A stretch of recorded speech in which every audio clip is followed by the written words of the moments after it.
Rocket it started life in 1896 as the Northern Polytechnic, which provided a practical education for working class people, which basically to me and you means they teach you how to do painting and decorating, bricklaying, just basically to get them jobs.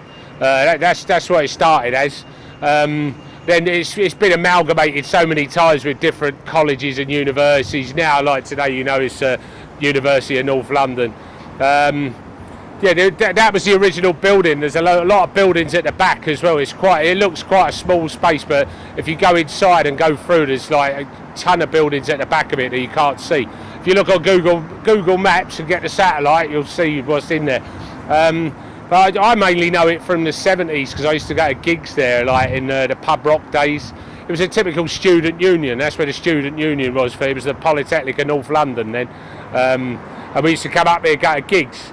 And then in the 80s, used to have a jar shucker, like dub sound clashes here, which use a lot of echo chambers, which owe a lot to our friend Mr. Meek down the road, because if he hadn't invented the echo chamber, you wouldn't have dub music at all. So, it was invented down the road and sort of perfected up here. So Jar Shucker used to have big sound clashes in there. I went to one of them in there.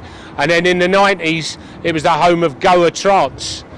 Used to have Club Megadog in there, and Return to the Source, which was all the Goa Trance hippies in there every night, ingesting various substances and getting a bit out of their head. And they used to go on to like 6, 7 in the morning. So in the big hall upstairs. So it's a pretty famous venue that's sort of forgotten now. It was one of the big North London venues. The Rainbow was a big venue.